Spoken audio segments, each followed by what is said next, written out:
Hey everyone, it's Miss R here, and I'm resurrecting the daily videos just as a way to keep us connected, have you see me, let's pretend I can see you, just as a way to help us. This is one more resource for you for, getting through this, whatever this is, this current normal that seems to last forever.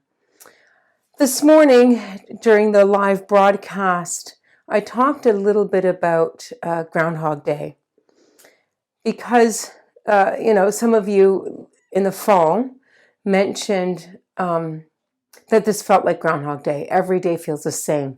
There's nothing to look forward to, no events. It's just the same thing every day. I'm going to repeat or reiterate what I said this morning. There was a purpose for Phil, that was the character played by Bill Murray. There was a purpose for him to relive that day because in the universe of that movie, for whatever reason, Phil was to relive that day to learn a lesson. And as we see him living each day, he kind of gets annoyed and then he sort of gives up, falls into despair, and he ends up like dying many times over. And then things don't start to shift until he realizes that he's got to hitch his wagon onto a bigger picture, onto something bigger than himself. And what is that? Being present to other people, love, compassion. He learns to play the piano from that lady. He gets to know the people of the town out of a genuine concern for it. So there's a movement of his soul, of his spirit. So he's reliving every day, but it doesn't change until he becomes that better person. And in that, what we know to be the last day that he lives of Groundhog Day, and we don't even know how many times he's lived that day, but enough to master the piano, enough to really get to know everyone in the town. He's bought all that insurance from that high school friend that sees him, on the street. So he learns the lesson, and not just in his head, but here in his heart. He learns the lesson to be present to other people, be nice, be kind, show genuine care for others. And then once he realizes that, and he actually falls in love with that female character,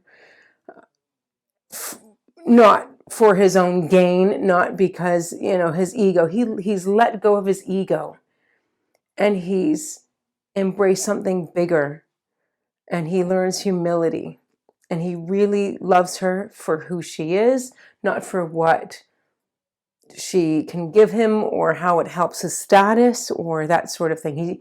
He leaves the shallow and becomes a profound, real meaningful character. And so even though this might feel like Groundhog Day, what makes the ordinary feel more extraordinary? It's love. It's being present to other people. Okay, this does, suck every day, we're together. How am I making this better? Okay, so I'm lucky. It's just, it's me and my husband here in the house with our dog. And it's a matter of, rather than just being stuck into how this is affecting me, I know it's affecting my husband, so I'll do little things to help. So every day becomes something special, whether, I bring him a tea or we watch something that we both like to watch together. We make it kind of like a date moment.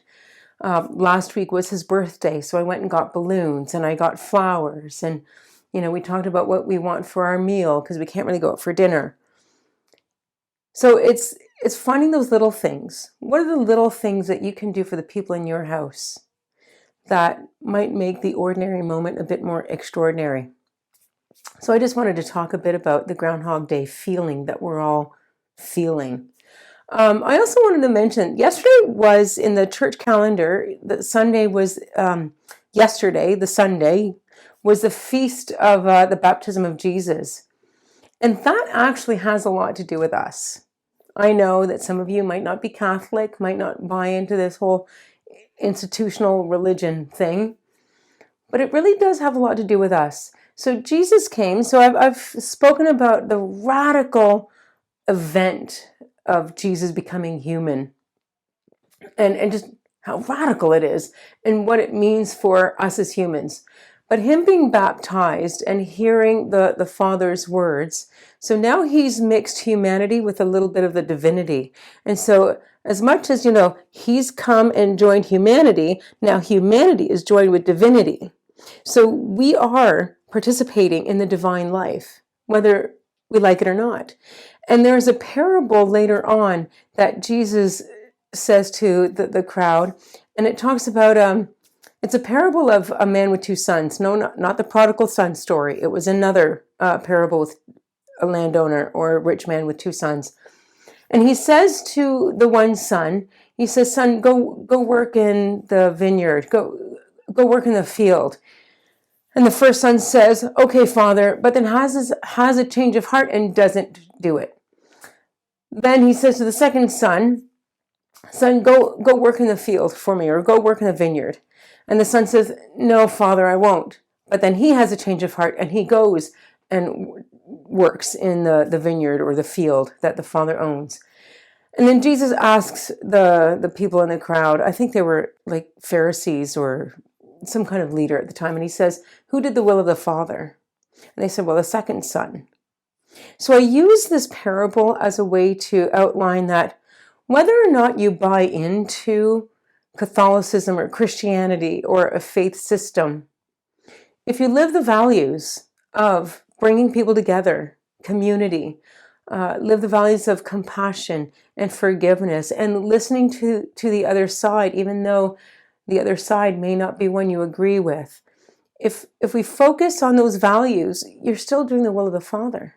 If you're working for justice, if you're being an artist or using your creative talents to bring about beauty, if you're working towards justice, which is the good, and if you're looking to search for the truth and you're working for what is true, well, these are three transcendentals of God. God is what is true, good, and beautiful. And we participate in those three things in some way or some fashion. And so whether we buy in or not, you can tell a tree by its fruit.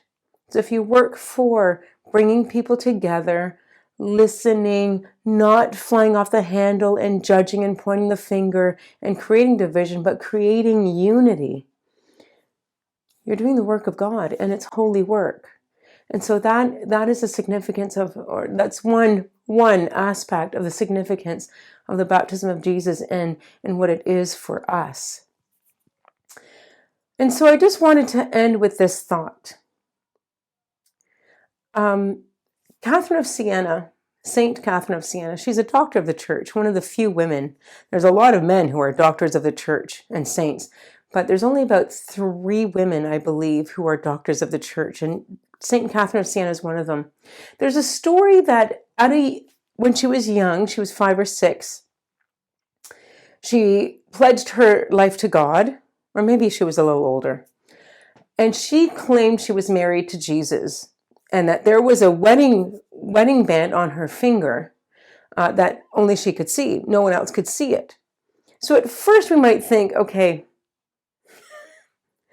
is she really all there? Is there really a ring on there? Is she well? Maybe we should get her tested, and maybe her mental health isn't really as healthy as we want.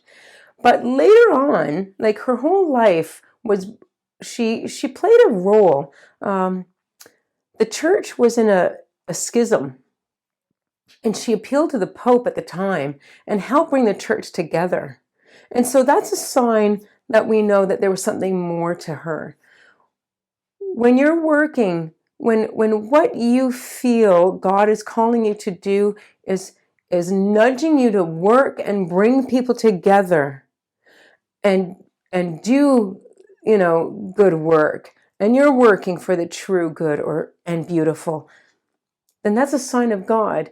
If you're working to create division and you criticize people, then there's something that's not healthy there.